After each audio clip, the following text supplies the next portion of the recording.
That's why. All right, we're gonna start that again.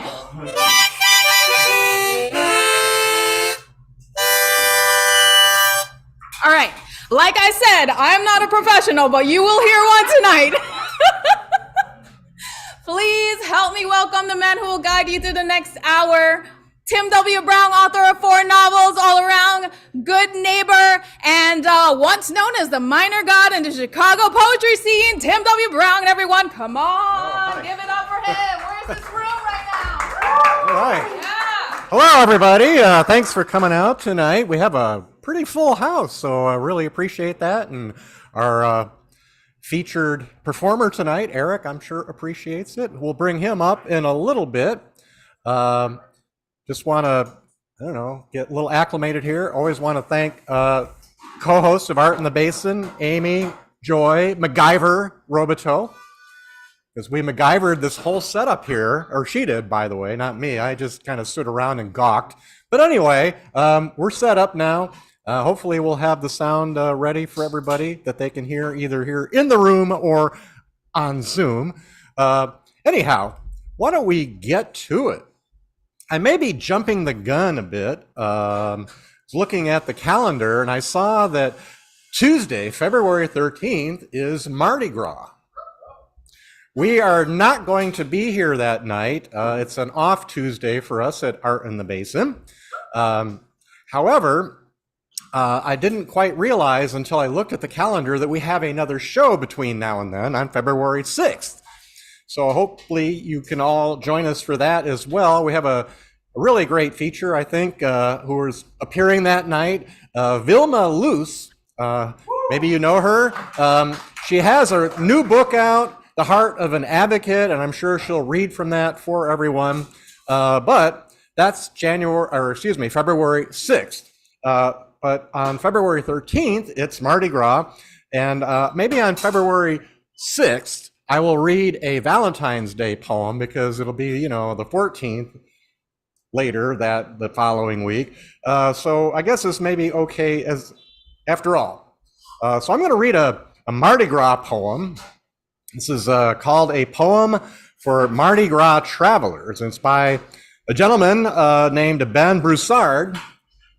Broussard, of course, being one of the original 20 Cajun families that was kicked out of, were kicked out. Yeah, I used to teach English. Were kicked out of Acadia in Canada by the English and migrated to South Louisiana, which explains why there's a big French presence there and a Cajun presence. In addition that, of course, it was a French colony at one point.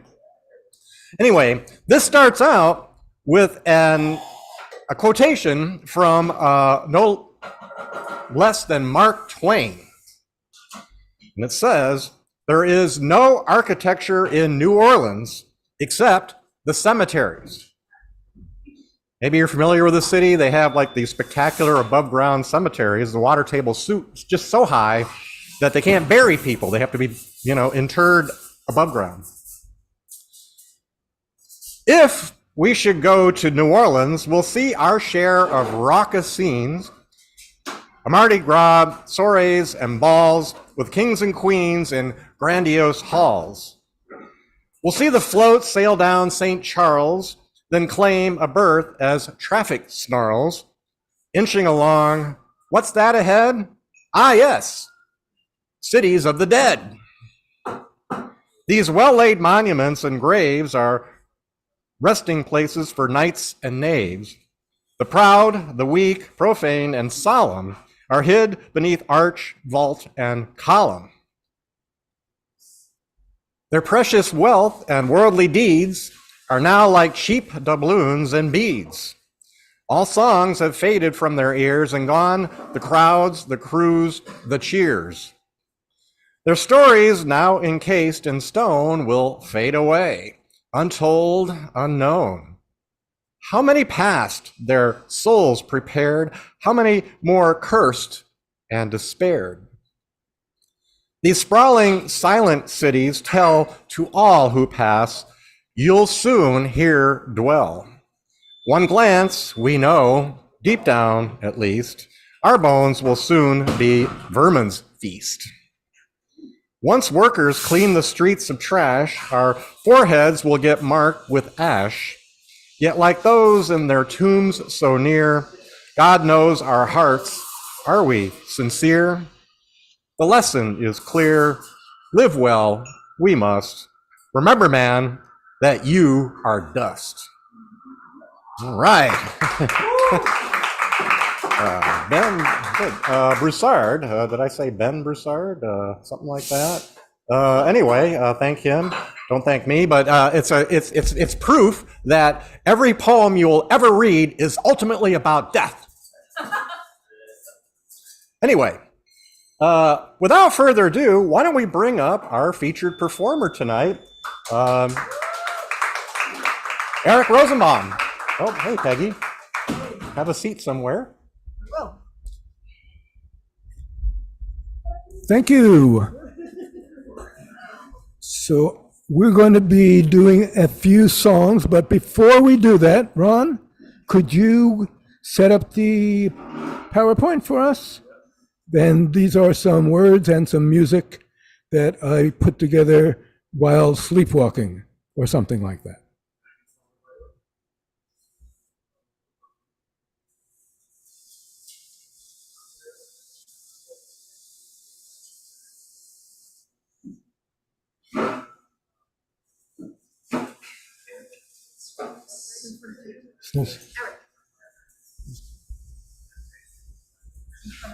There's no sound. It's supposed to be music.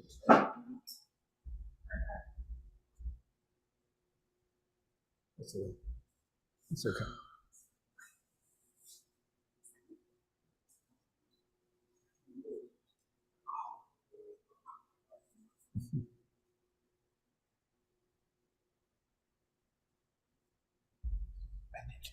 I need to hold this.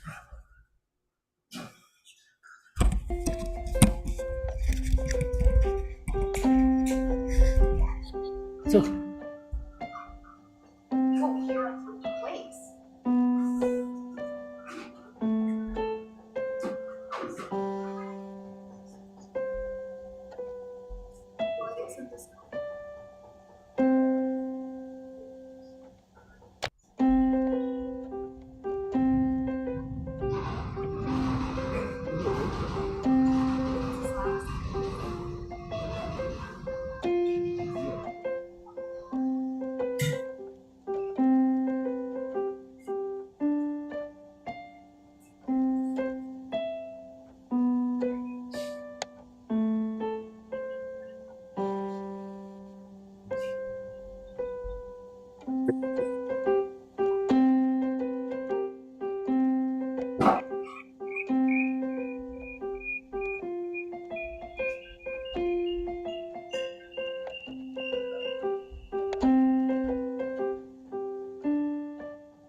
Oops, we can.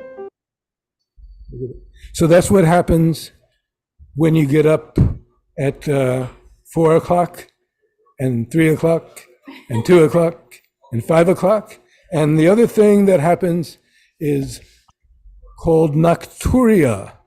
If you're not familiar with that word, I think you'll know it by the time I finish this song, which is the Nocturia Blues, otherwise known as I'm Doing Fine. And I will invite some audience participation once we get into it. My dad is starting, or maybe I'm even partway through.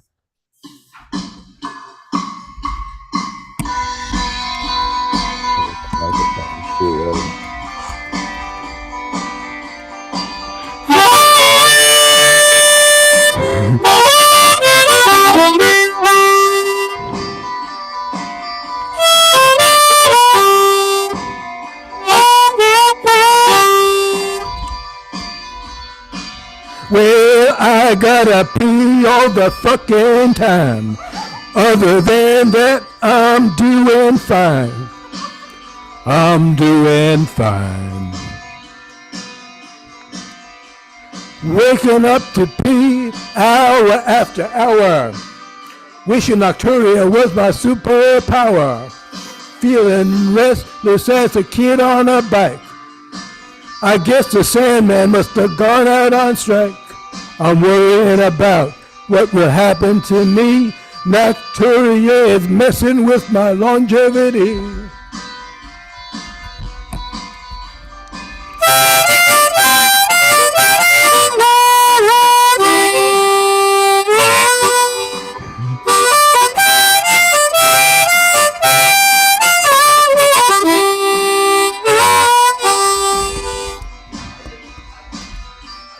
Tossing and turning like a scrambled egg.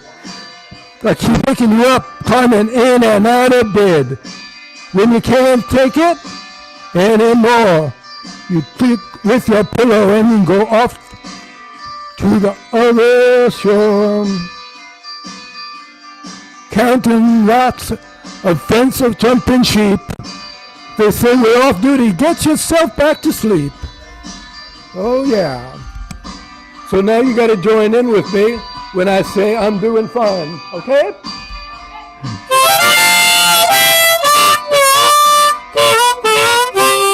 You can do this part too. Well, I gotta pee all the fucking time. Other than that, I'm doing fine. I'm doing fine. Again, I'm doing fine.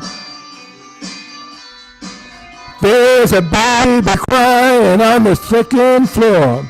I know how you feel, kid, but I don't know what for. What cost $1 used to cost a dime. If I were peeing for dollars, I'd be doing fine.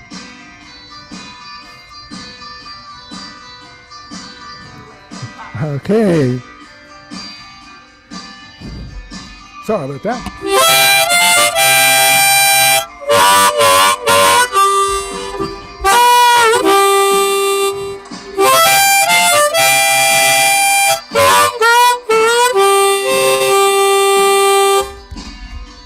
This golden bush is oversold. Ain't no rainbows or pots of gold. You gotta get up and pee. You get sick and tired of living that way. All right.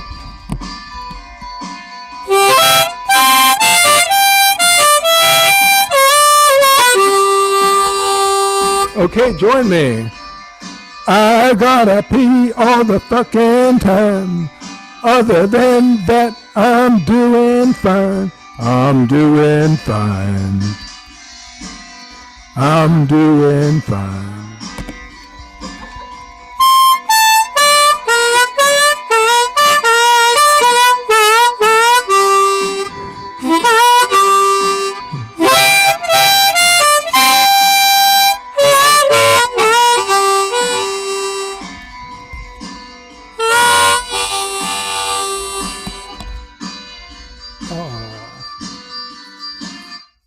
Thank you.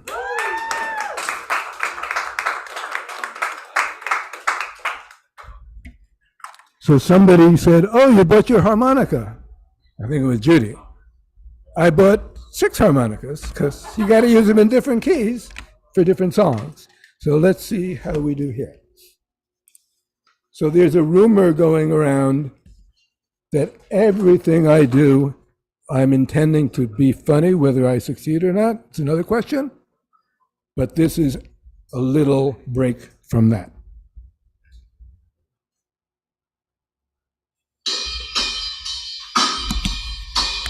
This song is called A Hug a Day.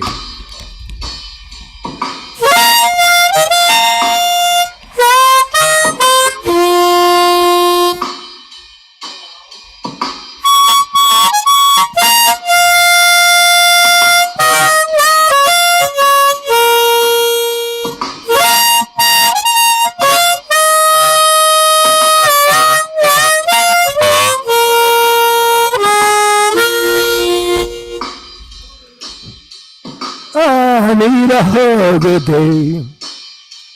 to chase these blues away. I need a hug a day to chase the blues away. I long to feel the heat of your hug, to take the chill off of my day.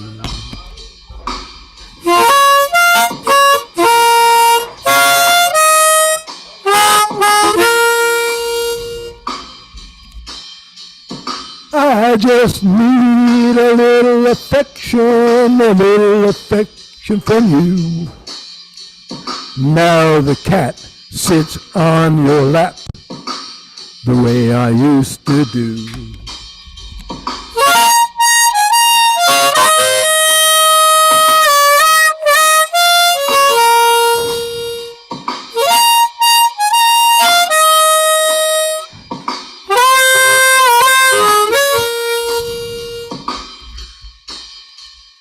I need a kiss a day to chase this gloom away. I need a kiss a day to chase this gloom away. I long to feel the spark of your kiss to brighten up my day.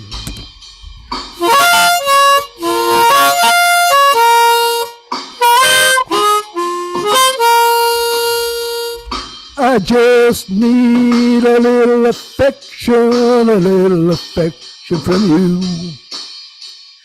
Won't you share a little FaceTime the way you used to do?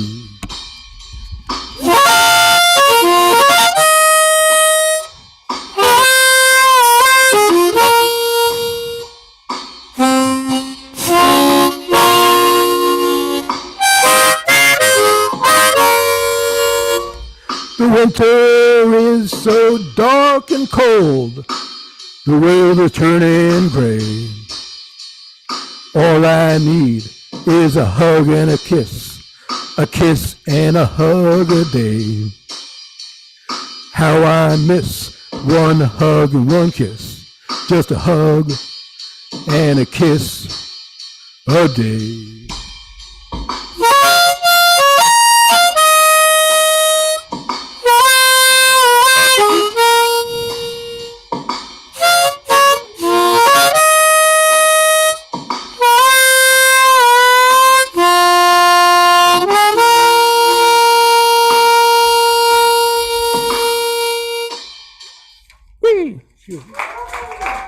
Thank you.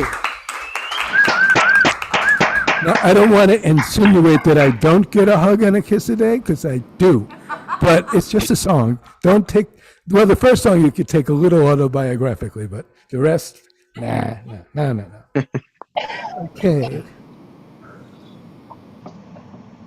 You okay? Oh, okay, good. Okay. Let's get the right harmonic. Ooh. See, I would normally, if there's such thing as normal, here, would normally be using 2 different harmonicas for this song.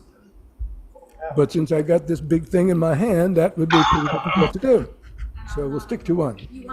No, it's okay. It's okay. It's just a gimmick, but it's a fun gimmick, but it's a gimmick nonetheless. Don't worry about it. Okay. I think okay, but maybe this is the one thing that I didn't get here. Okay, so much for that. We're gonna go to plan B. Oh, there. No, you're not there. That's not nice. Let's just get this over here. We're gonna skip that. Okay.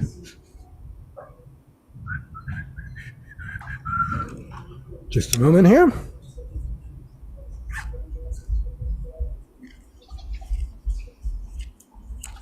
So I want to give some thank yous while I'm here getting myself together. So first of all, always the Art in the Basement, Amy, Joy, and Tim. I appreciate you asking me. I wish there were more people buying the wonderful food over here and the drinks and the coffee at right here, Monomoore Caffeine One, which is going to be opening a branch in Yonkers, where I live, so I can hardly wait for that. And my producer, director, head honcho, Ron, always thank you very much. And I have been known, don't ask me when and why, but I have been known to actually have forgotten to thank my wife at a event. And I don't think that's ever been, I don't think she ever forgave me, but maybe this will help a little. My wife Manuela is here, and I'm happy she is. No, that was the bad one, believe me. Okay, so this song, I guess you could call this autobiographical. It's called I'm an Oldster. Whoa.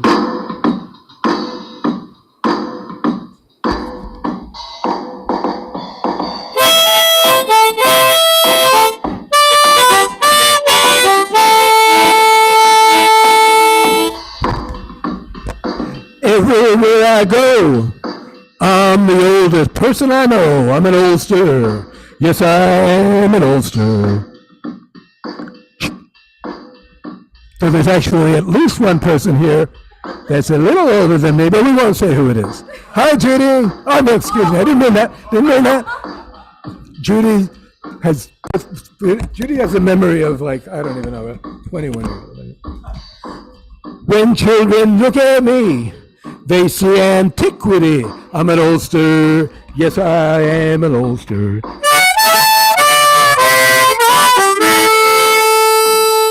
I used to try to hide my age, but now I turn the page. I ain't no spring chicken. I'm an oldster.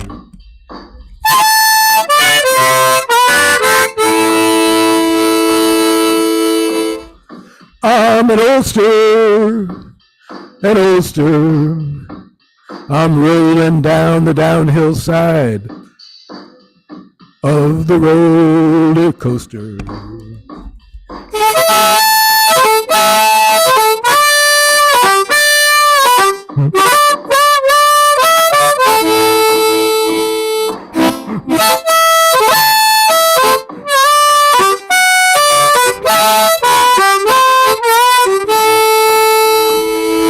Everyone I see is much younger than me. I'm an oldster, an oldster.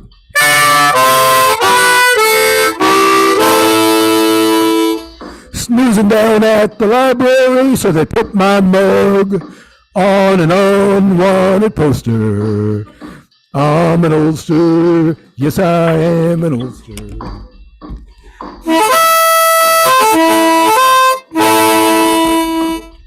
I used to dye my gray hair black, ooh, but there's no turning back. I'm ready to face the fact I'm an oldster.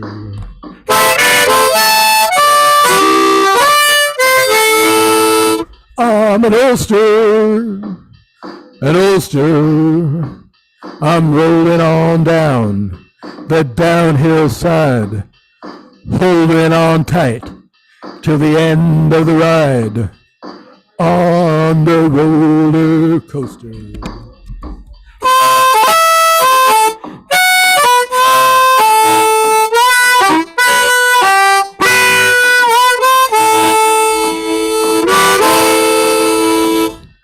Everybody that I know said it's time for me to go.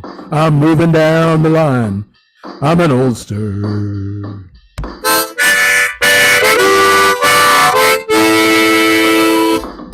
Just like a winter tree, my leaves are falling off of me. I'm an oldster.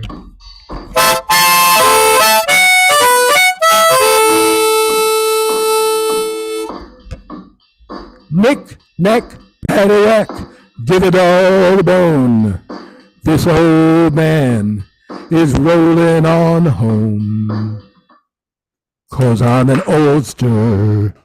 I ain't no spring chicken.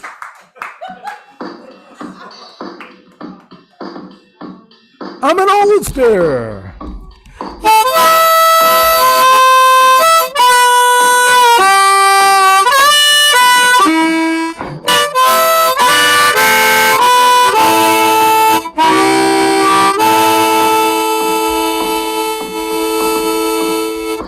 you. Woo. Okay. So let's see where we're at as far as having something.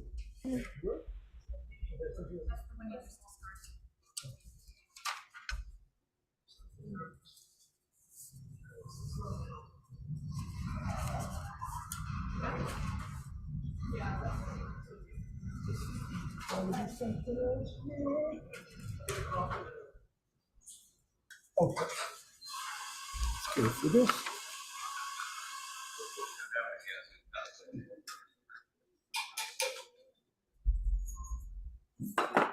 Okay, we're going for yet another harmonica here. This song is called Indecision.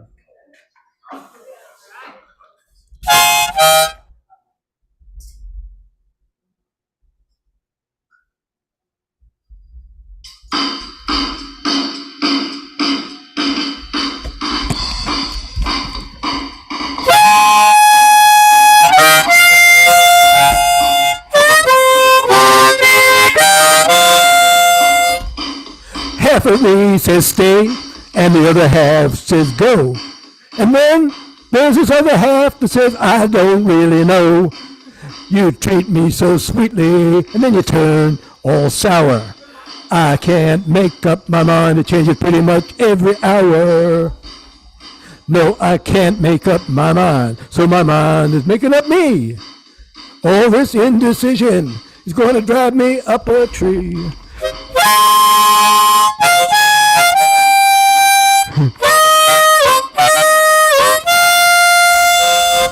Half of me says I love you, and the other half says I don't really care. Then up pops another half to tell me, hey, you ain't going anywhere. Sometimes I think I'm so lucky, other times I know I'm cursed.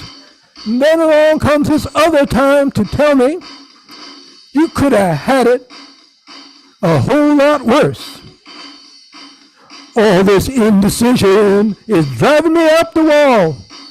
I just cannot figure out anything at all.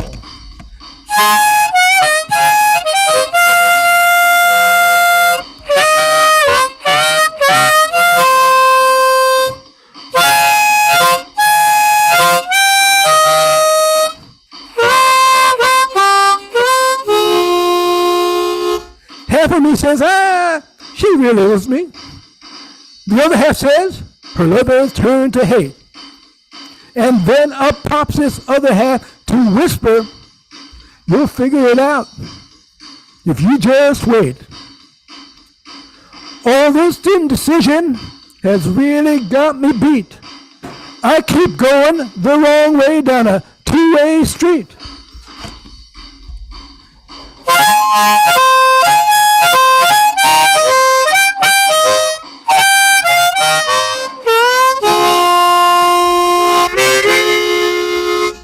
Come on, who do you think you are? Well, I can't really say. All I know is I'm not the same as I was yesterday. All this indecision is messing with my mind. Needles in haystacks are easier to find. Needles in haystacks are much easier to find.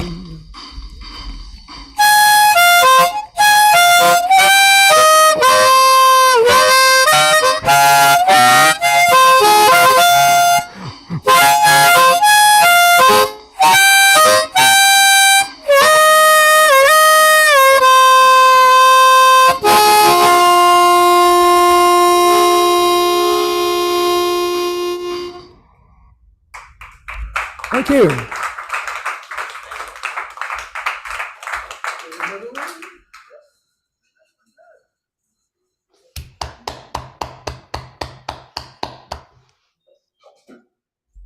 Okay, this is going to be the finale. Whether it's a grand finale or not, we'll figure that out pretty soon. Okay. We get, oh, yeah.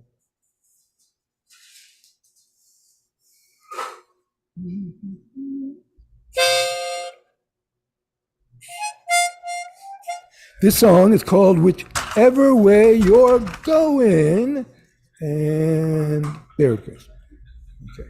This is revealing my curmudgeon neighbor. Come on for a second. Can you just hold this while I clip it on? Yeah, Joe, put it on here. Can you clip it on? Thank you. Okay. Okay.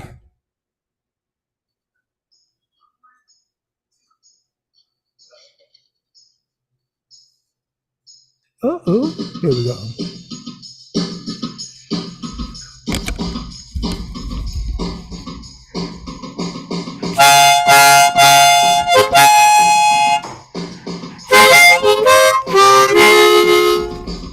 Everywhere I go, there's another screaming tot. Whichever way they're going is the way that I'm not. Hush up, you little angel, I'm getting real hot.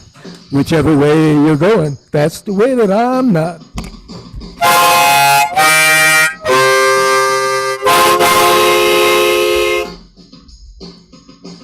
I need peace and quiet. I wish that I could buy it. I'm searching for tranquility. I just want to be an escapee.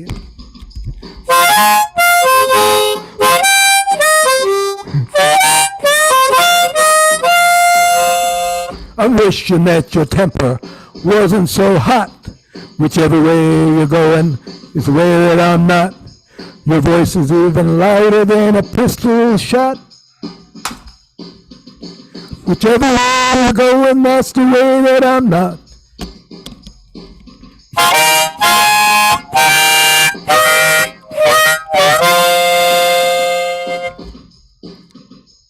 I need peace and quiet. I wish that I could buy it. Searching for serenity. I just want to be an escapee.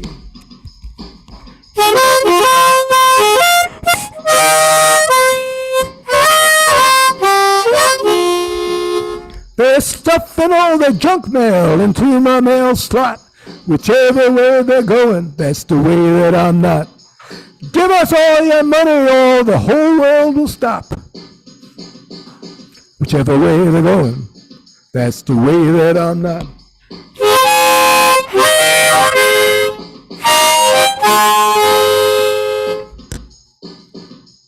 I need peace and quiet.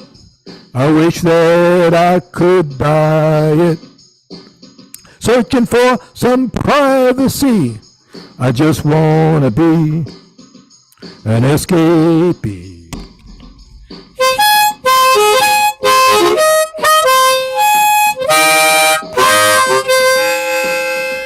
The screeching preacher crying, your soul will rot.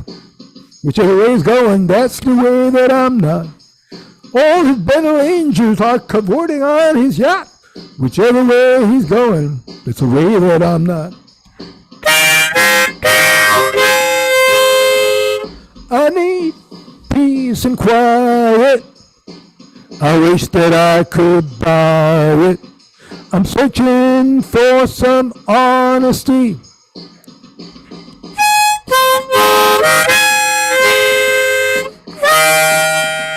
I just want to be an escapee.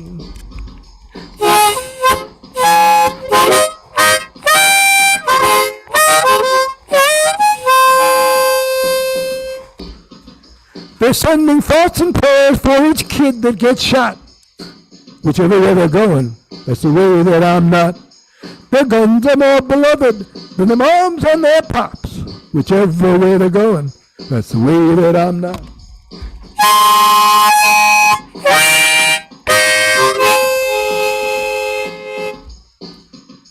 The breeze in the trees would sure hit the spot. The only way I'm going. The only way I'm going.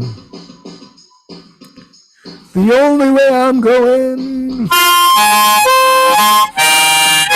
is the way that they're not.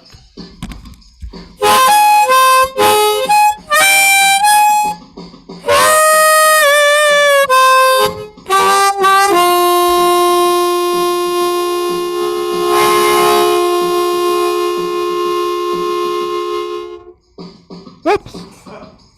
Go away! Oh, God. Very much. Thank you very much. Thank you all. I had a lot of fun. Thanks a lot. I will. Not quite yet. We'll do the Zoom people last, but we'll get the people in the room here first, and then we can plug into the,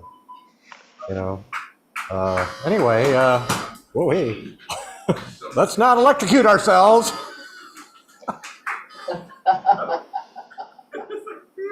Yeah. You should try and lick that. No, I think he had it plugged in, like, right there, I think. Yeah.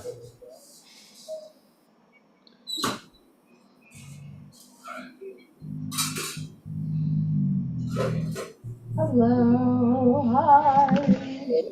Oh my, wowee. Worked so well. Holy crap, yikes, wow.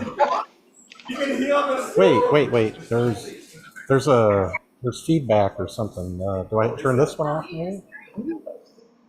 Wait, tomorrow, Thursday. Oh, okay.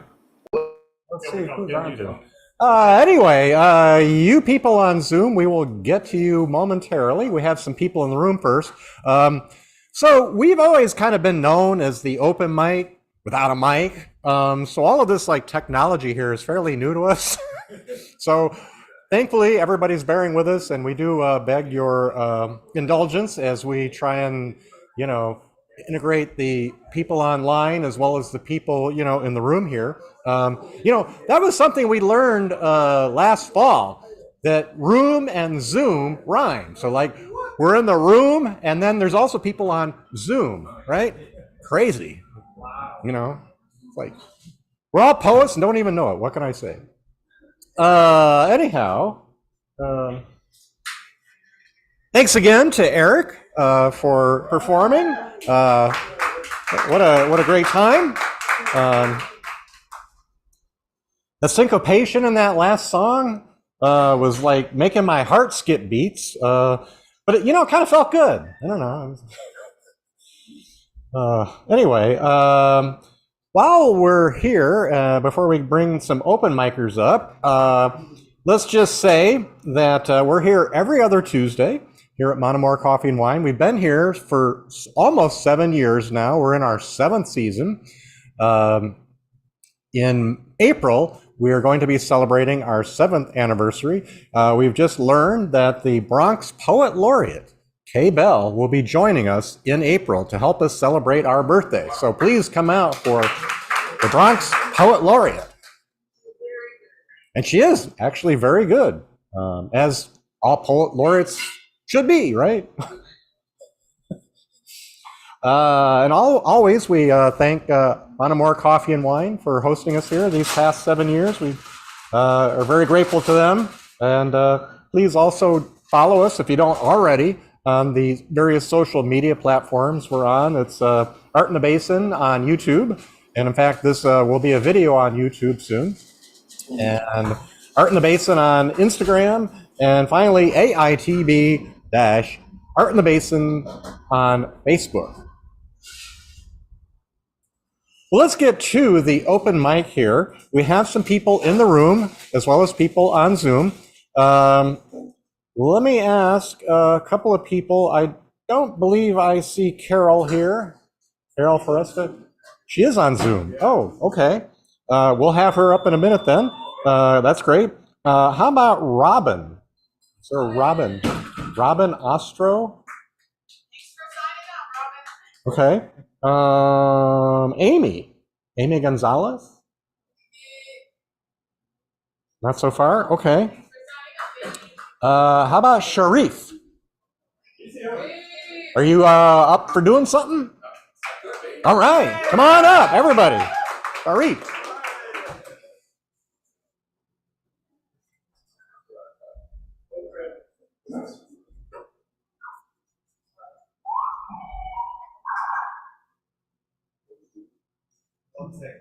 Okay, well, a little bit of.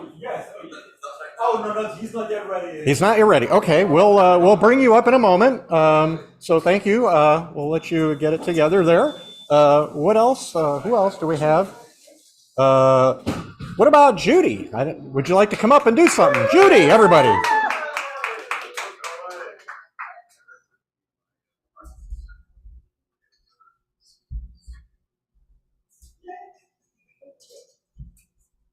I can read without my glasses. Okay.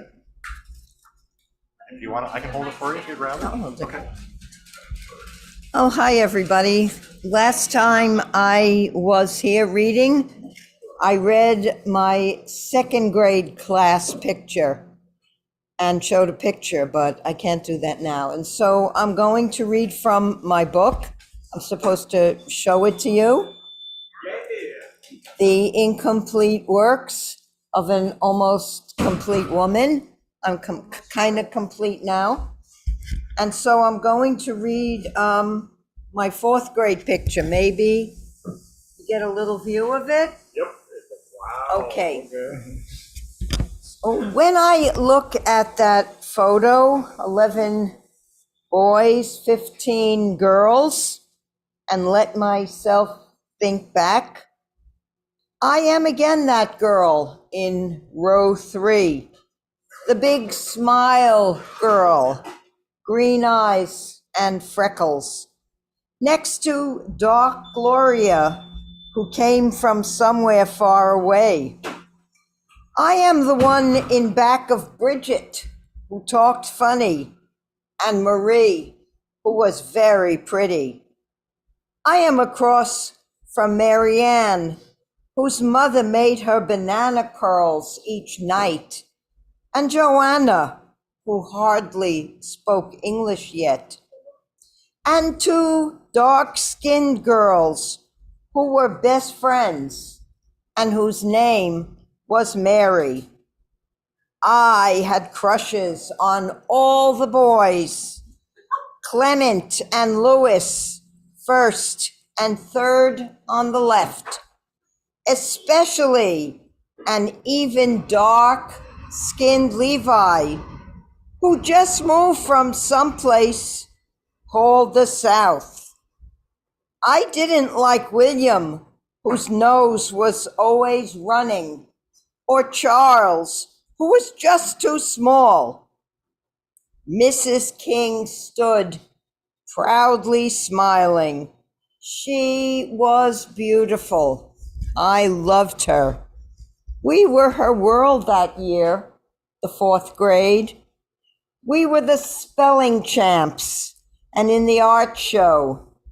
The picture I drew of my room in the Queensbridge projects hung first on the bulletin board.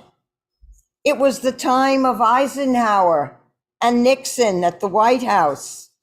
They were proudly pinned to the cork wall in the back of the classroom. Queen Elizabeth's picture would soon be there too. I cried when I learned her father, the king, had died. But it was the time of smiles.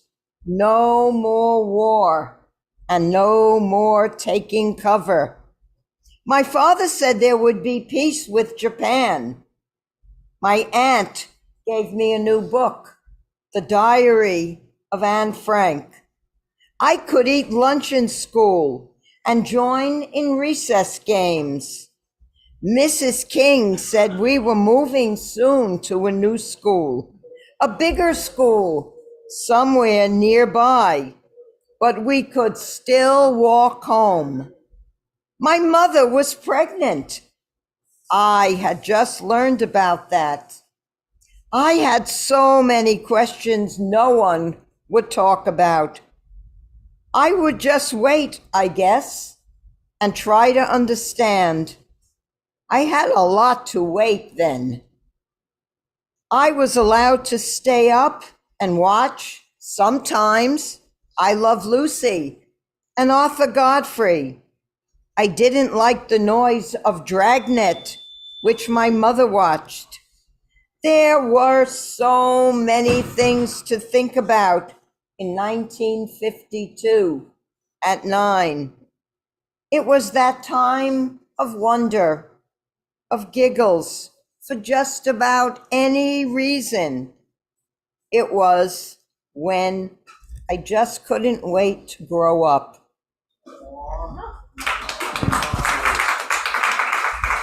Thank you. Right. Bye, Hobo. Yes, buy her book. Well, maybe Barnes & Noble and Amazon. I always recommend Barnes & Noble. You know, 20 years ago, when the independent book store scene was collapsing, I used to think Barnes & Noble was the evil empire. And all of the bookstores are gone, the independents, and Amazon has sort of supplanted Barnes & Noble as the evil empire in my mind. So I kind of recommend people go to Barnes & Noble nowadays. I don't, how things change. It's very funny. Let's see here. Sharif, are you ready? Yeah. Okay. Wow, looks like we have a collaboration going here. I can hold this, or Eric can do something, or yeah. Oh, okay.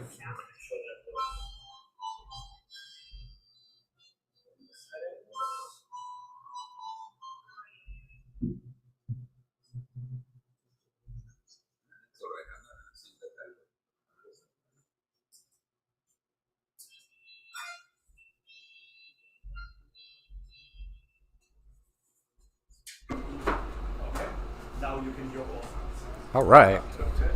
Terrific. You can hold it, or Sure. okay. Beautiful. Cup it in my hand like this. Is that good? Make sure you project into the room. Trust me, I will. Not so silent tonight. Streams at night. Hellish night. Bombs are falling left and right. Towns are bombed. Homes are gone. Out on the street, dead mother and child. Sleep in hellishly peace. Sleep in hellishly peace. That's it. Thank you. Thank you for that. Do come back. Love to hear more at some point. Trying to see who else is here. No, she's not here. Amy, we discovered, is not here. Sharif's here. I guess. What's that? Feel free to say their names. Just let them know. Okay. We did mention them.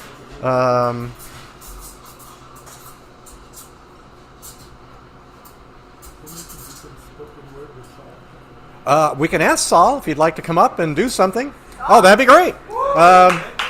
Saul was here last time. He shared with us what I probably think is his most embarrassing moment of all time. So we'll see. What's real interesting to hear what's going to happen now. So you remember that embarrassing moment. That was a funny story. I'm afraid this is not a funny story. This is a traumatic story for me, almost a horror story. It happened a long time ago. I was a much younger man. November evening of 1979. That's 44 years ago. And Judy and I live off of Independence Avenue. You may know it. It's a big wide street up the hill. And at that time, cars were parked at right angle to the curb, head in. And I came out that evening around 7 p.m. with my two young boys. And we ran down the approach to the sidewalk. And my 7-year-old says, "Dad, it looks like somebody's in your car." I said, "No, it can't be. I have the key." And sure enough, somebody's in the car. And I ran up to the driver's door. At the time, I had no idea what he was doing. Afterwards, I learned that he was pulling out the cylinder to stick a screwdriver in to start the car. I stood outside the car. The driver, passenger sitting in the car, he turned on the engine and started to back out. And I watched the most valuable thing I own in the world disappearing. Now, people have said to me that I am crazy, but I jumped on the hood of the car.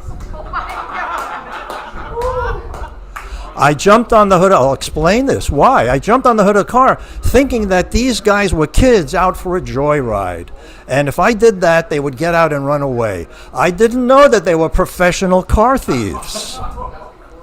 Well, me jumping on the hood of the car didn't perturb them at all.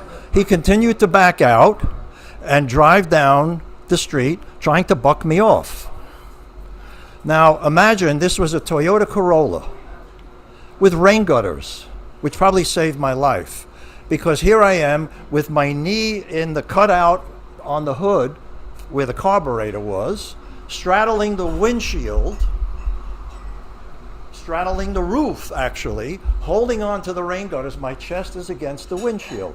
He did everything. He turned on the windshield wipers, he bucked the car, and I'm screaming at the top of my voice, "Help me, they're stealing my car." My little kids were left on the sidewalk.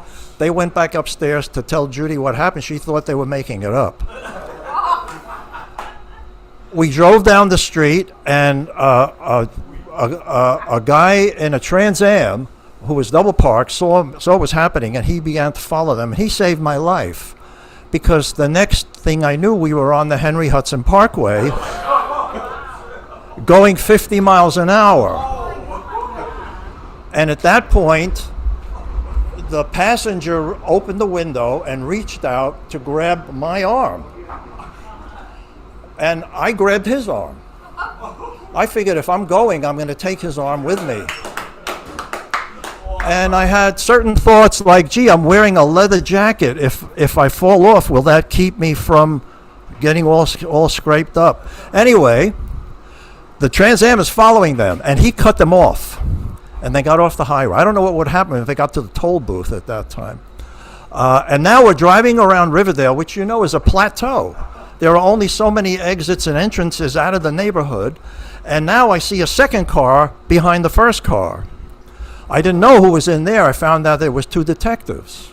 Someone had witnessed the whole thing and had called the police. They had called 911. And so now there are 2 cars following the one that I'm straddled over.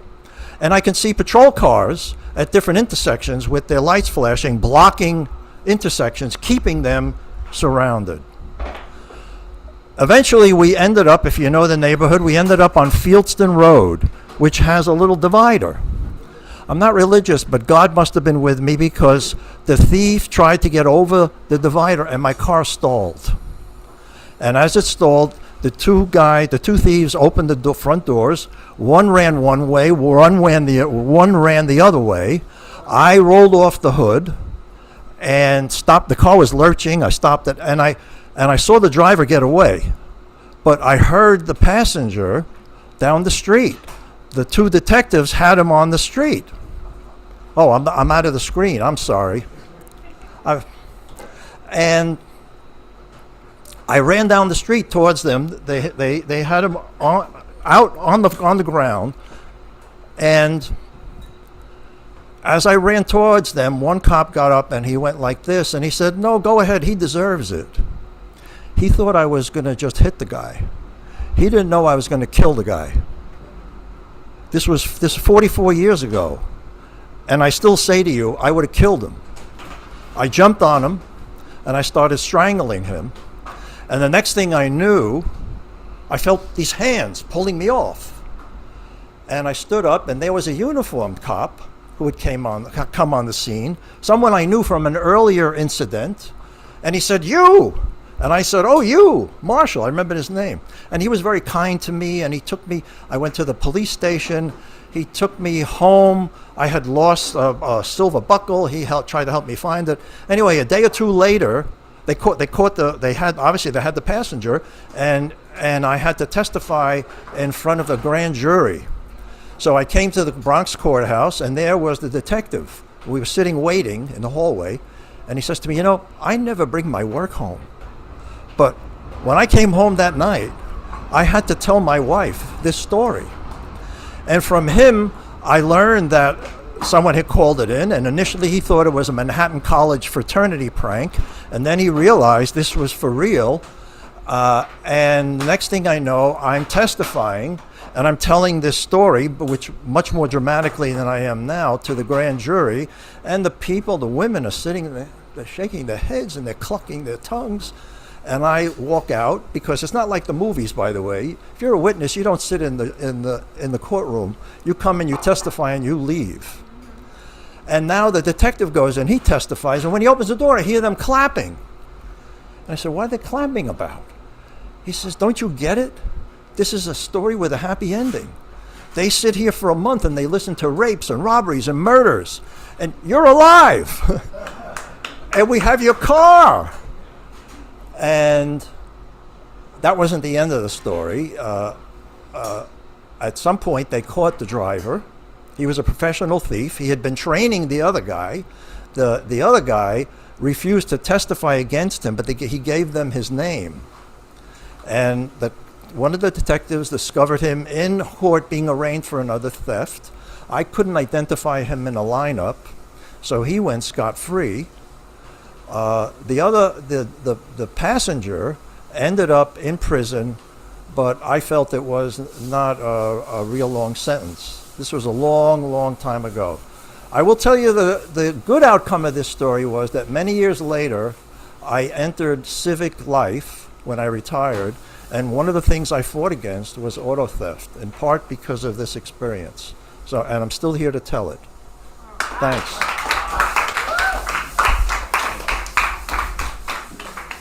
Thank you, Saul. I've heard a couple stories from you so far, and I've just come to the conclusion I just lead an extremely boring life. I mean, yikes.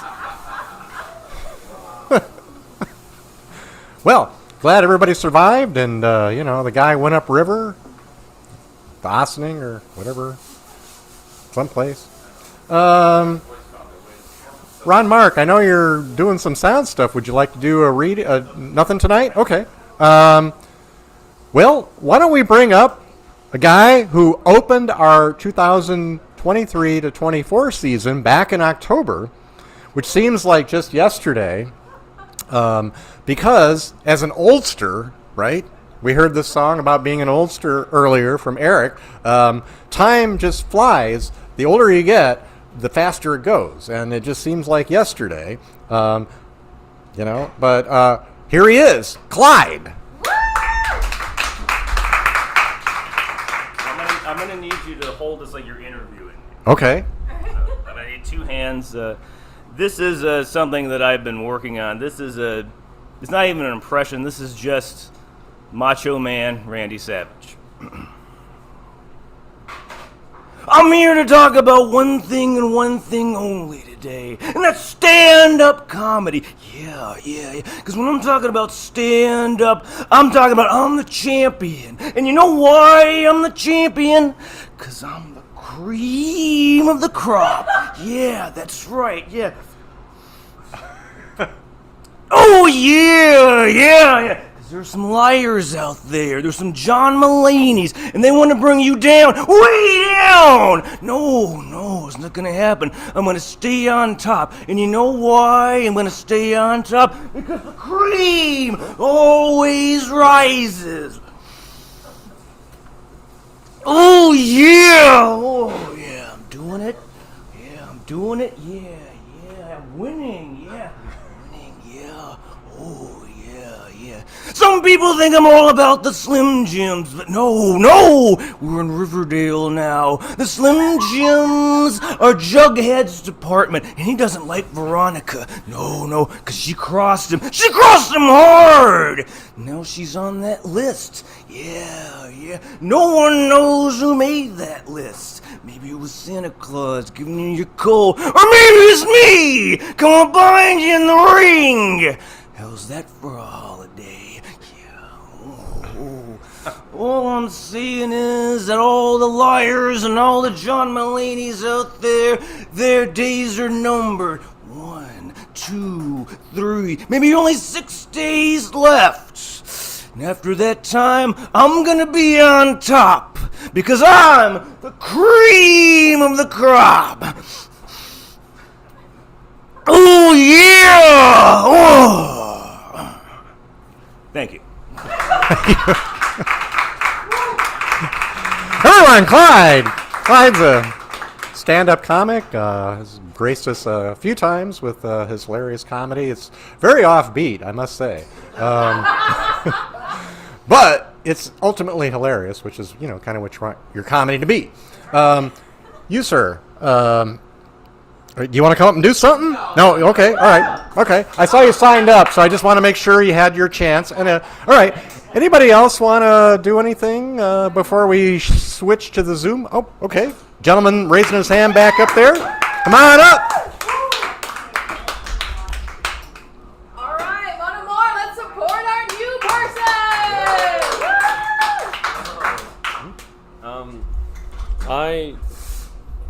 I just happened to come across this open mic. I was just doing work since earlier, but let's go. Can I? I'll do a song. If that's okay. I don't have piano, but I'll just sing it. I really like jazz music, and the nights are really beautiful, and I like taking walks at night, and I think of the song a lot. And it's called "The Nearness of You." Sung by a few different artists, but here it is. Okay.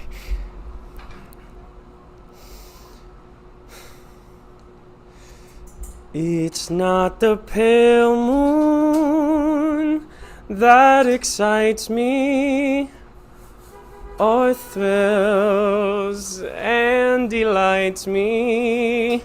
Oh no. It's just the nearness of you. It isn't your sweet conversations that gives this sensation. Oh no. It's just the nearness of you. When you're in my arms and I feel you so close to me, all my wildest dreams come true.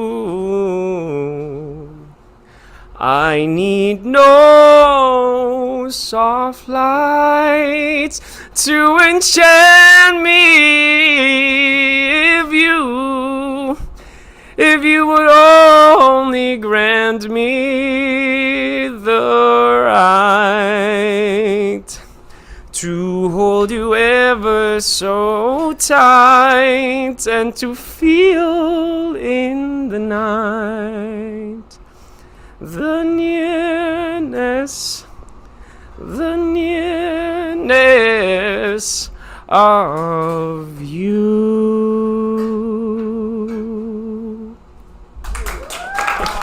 Thank you. That was lovely. Your name, sir, was... My name is Luis Chavez. Luis Chavez. Remember that name. May find him on a stage near you.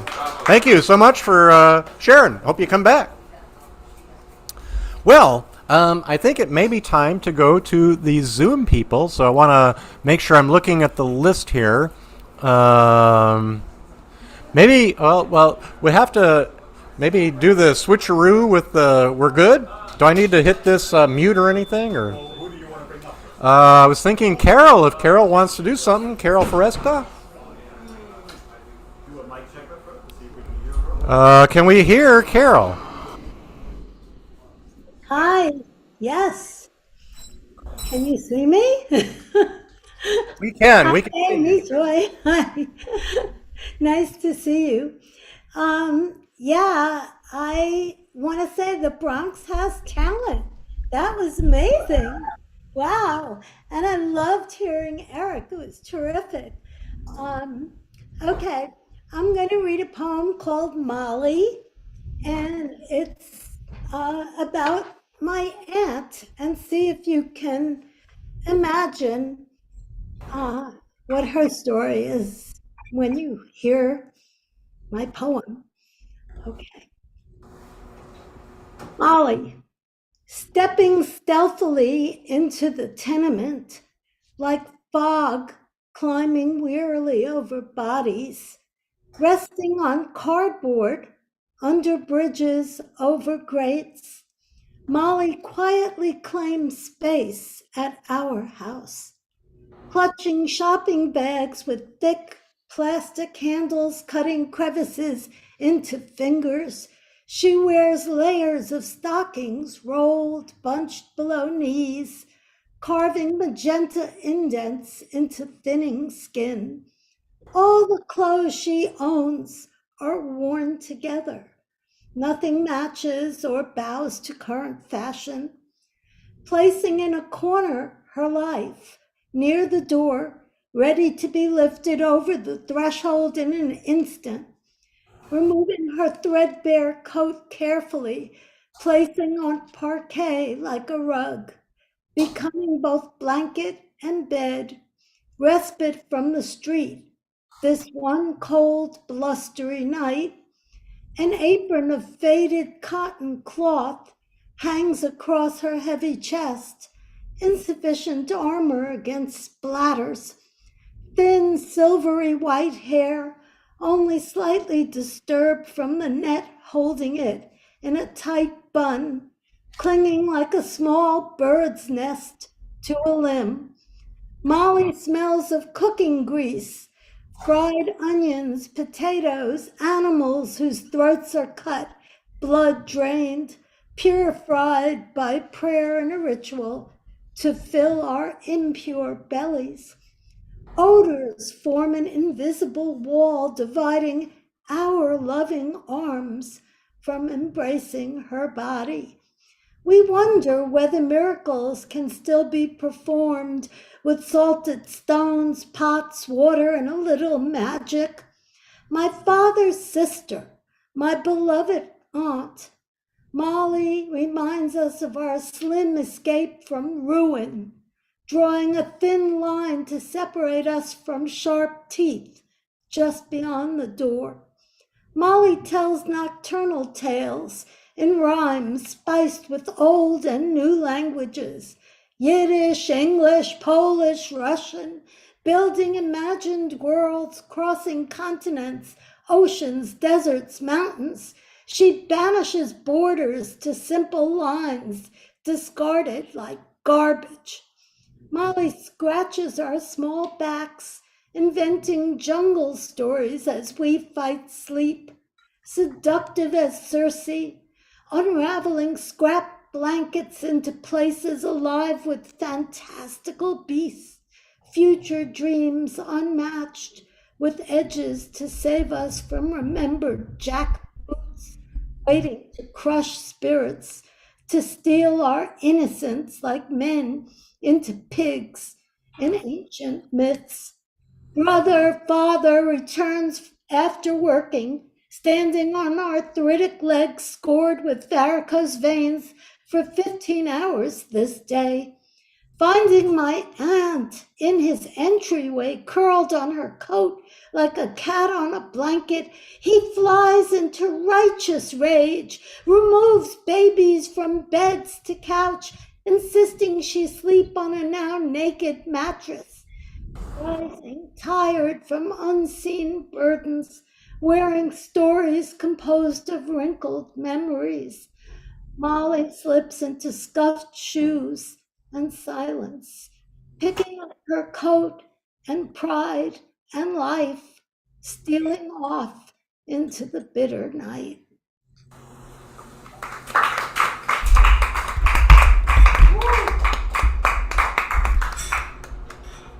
Wowee. Thank you so much, Carol. It's great to see you. Hey.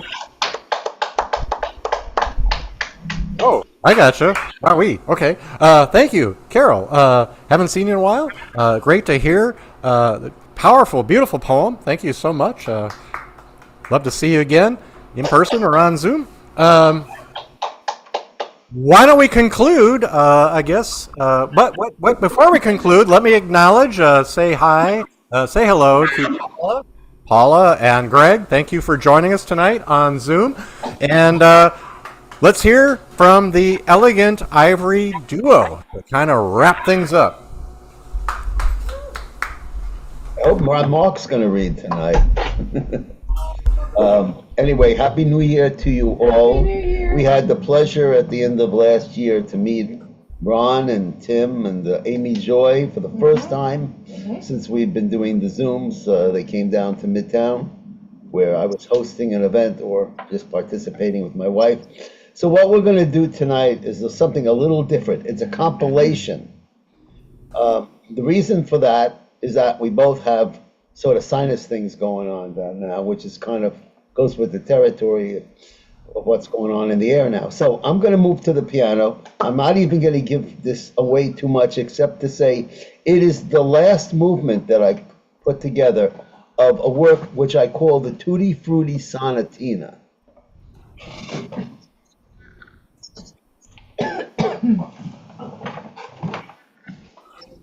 Hello.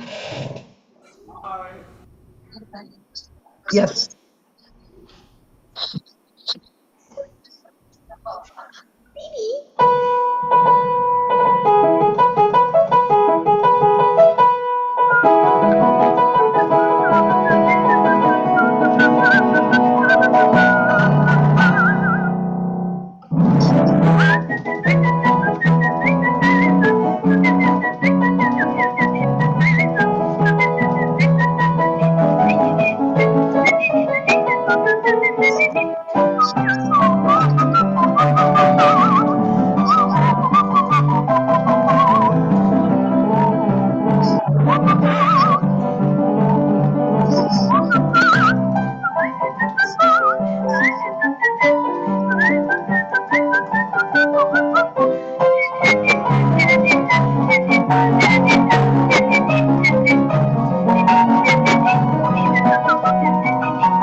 John and Elizabeth, the elegant ivory duo.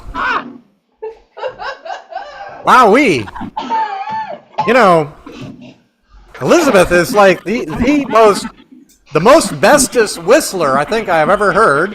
And, you know, you just had a demonstration of her virtuosity. Man. Anyway, thank you so much, as always, the elegant ivory duo. Okay. Okay, we're good, right? We're going to conclude with our usual benediction. I've been told that Eric is going to present it, so I'll turn things over to Eric. Well, first I have to say, I think Whistler's mother could not have possibly done a better job of whistling than that, and you ain't just whistling Dixie. So as we always do here at Art in the Basin, we conclude with one of Amy Joy's poems. Love at the helm. Take me to an unseen realm. In it I'll dwell under sacred spell, waving until your gaze sits still. Love, lead the way. So, I'm going to say it. You're going to repeat after me. Everybody. Let love lead. Now your turn. 1 and a 2 and a 3. Let love lead. Now we could also say, if we chose to do so, love, lead, let. There's some other mathematical combinations that we can get into, but we're going to stay with that, and thank you all for a wonderful evening. Wait, we're going on. 1, 2, 3. Love, lead, let. There we go. Thank you for joining us.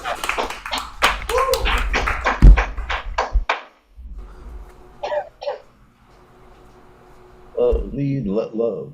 Lead, let love. Lead, let That's love. it, folks. To kind of bring us all back to the whistling of the Warner Brothers Looney Tunes. Like that. That's all, folks. We're done for the night. We'll see you in 2 weeks, February 6th, with Vilma Luce.